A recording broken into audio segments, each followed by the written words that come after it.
حال ہی میں انہوں نے جو فتح حاصل کی ہے وہ کیتھولک عیسائیت کو بھی اپنے ہاتھ میں لے لیا ہے. چنانچہ پوپ صاحب نے فرمان جاری کر دیا ہے کہ ہمارے خداوند یسوع مسیح کے قتل کی ذمہ داری ان یہودیوں پر نہیں ہے. بری کر دیے گئے. 1900 برس کے بعد بلکہ 2000 برس کے قریب ہو گئے, انہیں ایگزونریٹ کر دیا گیا, ایبسالو کر دیا گیا, ان پر ذمہ داری نہیں. نتیجہ یہ نکلا ہے کہ ابھی چند مہینے پہلے جو مذاکرات صلح کے ہو رہے تھے, جن میں یاسر عرفات بھی تھے اور یہ اسحاق رابین گیا ہوا تھا واشنگٹن, وہاں سے واپس آیا ہے تو روم میں رک کر پاپائے روم سے ملاقات کر کے تشریف لائے ہیں.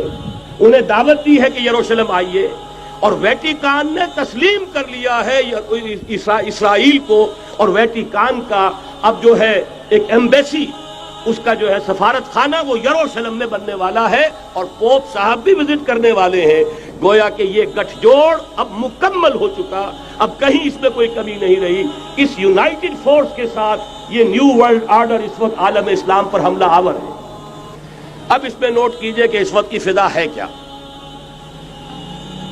عالم اسلام میں سے عالم عرب ان کے شکنجے میں جا چکا. کیوں بنا کر کھڑے ہوئے ہیں اسرائیل کو ماننے کے لیے اور سر تسلیم خم کرنے کے لیے.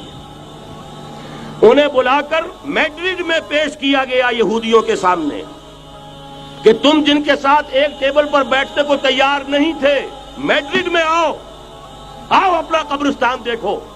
یہ اسپین کی سرزمین جہاں تم نے 800 برس حکومت کی تھی, یہ تمہارا قبرستان, یہاں آؤ اور بیٹھو اور ان کے ساتھ بات کرو.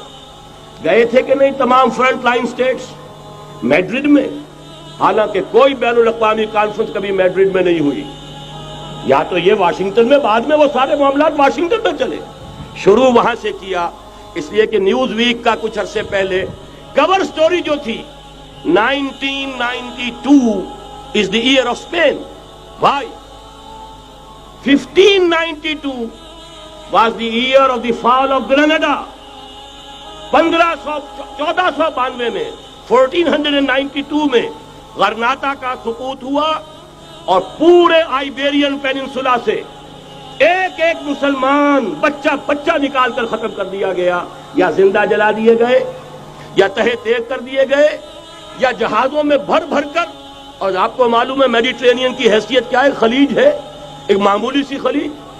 ادھر سے اسپین کا ساحل قریب آ جاتا ہے, اسپین کے ساحل سے جہازوں میں بھرا اور نارتھ افریقہ کے ساحل کے اوپر پھینک کر آ گئے. پورے ہسپانیہ میں جہاں 800 برس مسلمان کی حکومت رہی, ایک بچہ بھی مسلمان نام کا موجود رہا. یہ تھا 1492, اور اب آیا تھا 1992.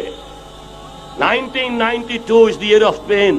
اسی لیے ورلڈ اولمپکس رکھے گئے, وہاں دلہن کی طرح سجایا گیا ہسپانیہ کو, اور بلایا گیا, طلب کیا گیا, سمن کیا گیا تمام دول عرب کو, آؤ یہاں بیٹھو, اور یہاں بیٹھ کر اپنے ان یہودی دشمنوں کے ساتھ مصالحت کی بات شروع کرو. بہرحال نوٹ کر لیجئے, عالم عرب جا چکا. کوئی دن کی بات ہے, میں سنسنی پیدا نہیں کرنا چاہتا, لیکن حالات اور واقعات سے نگاہیں بند کرنا بھی کوئی دانش مندی کی بات نہیں. یہ ایودھیا کی مسجد شہید کی گئی, ابھی یہ ایک بہت بڑا مزار جو ہے شہید کیا گیا, اور اس کے ساتھ کئی مسجدیں شہید کی گئی. یہ سب کیا ہے؟ یہ مسلمانوں کی نفس دیکھی جا رہی ہے کہ کوئی غیرت اور حمیت نام کی کوئی شے باقی ہے.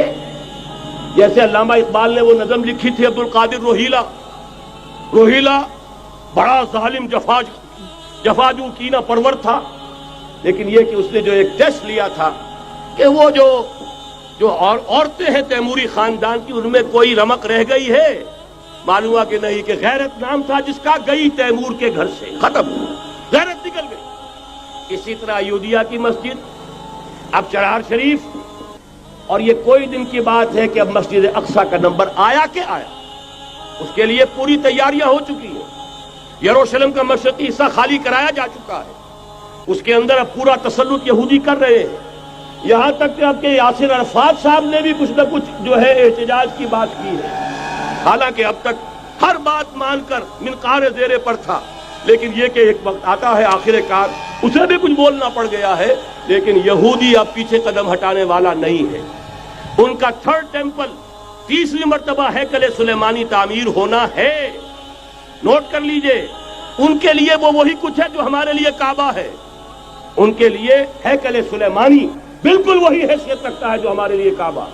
وہ ہیکل سلیمانی ایک مرتبہ پہلے نبوکدنضر کے ہاتھوں مسمار ہوا، پھر سن 70 عیسوی میں ٹائٹس کے ہاتھوں مسمار ہوا، سن 70 کے بعد آج 1995 میں کتنے برس ہو گئے؟ پورے 1925 برس ہو گئے کہ ان کا کعبہ زمین بوس پڑا ہوا ہے۔ اب تک تو ان کا بس نہیں تھا، اب تو بس ہے کہ نہیں؟ اب ان کی حکومت ہے کہ نہیں؟ اب شاہ حسن ہو چاہے شاہ حسین، ان کے نوکر اور چاکر ہیں یا نہیں؟ اب انہیں ڈر کس کا ہے؟ لہذا کوئی دن کی بات ہے، مسجد اقصی شہید ہوگی اور ٹیمپل کی تعمیر شروع ہوگی۔ یہ تو بہرحال ایک نقشہ ہے۔ اگلا نقشہ آپ کو بتانا چاہتا ہوں، ایک دوسری تصویر ہے۔ یہ تصویر ہے زمینی، ایک تصویر ہے آسمانی۔ وَمَكَرُوا وَمَكَرَ اللَّهُ وَاللَّهُ خَيْرُ الْمَاكِرِينَ۔ انہوں نے اپنی سی تدبیریں کی، اللہ نے اپنی تدبیر کی، اور ظاہر بات ہے اللہ کی تدبیر سے بہتر تدبیر کس کی ہوگی؟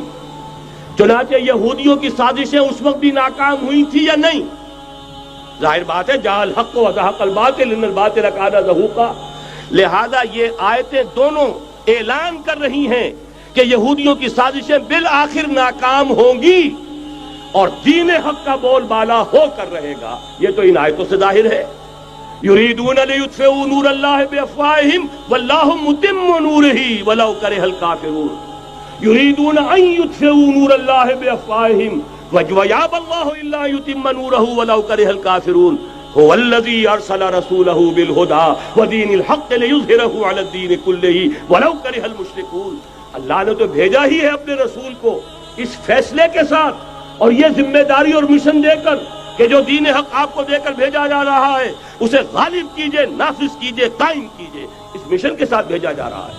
اور وہ بہرحال آیا، جاء الحق وزهق الباطل ان الباطل کان زہوقا۔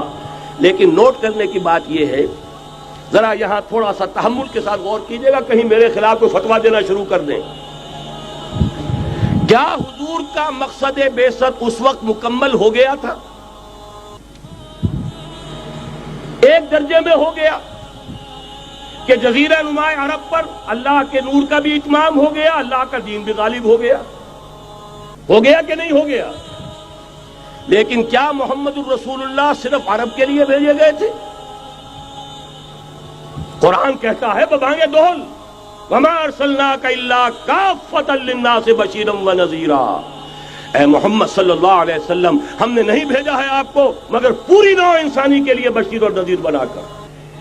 تو جان لیجئے کہ یہ مقصد بعثت محمدی صلی اللہ علیہ وسلم بتمام و کمال اس وقت پورا ہوگا جب کل عالم انسانیت پر، کل روئے ارضی پر اللہ کا دین اسی طرح غالب ہو جائے گا جس طرح کہ محمد رسول اللہ والذین معہ صلی اللہ علیہ وسلم ورضی اللہ تعالی عنہم اجمعین، ان کے ہاتھوں سے، ان کے ایثار سے، ان کی قربانیوں سے، جن کا نقشہ آپ کے سامنے مولانا کھینچ چکے ہیں، ان کے اثار، ان کی قربانیاں، ان کی محنت، ان کی جفا کشی، ان کی سرفروشی، ان کے جان تن من دھن لگا دینے کے نتیجے میں جیسے اس وقت غالب ہوا تھا کل روئے ارضی پر غالب ہوگا، تب کہیں جا کر مقصد بعثت محمدی مکمل ہوگا۔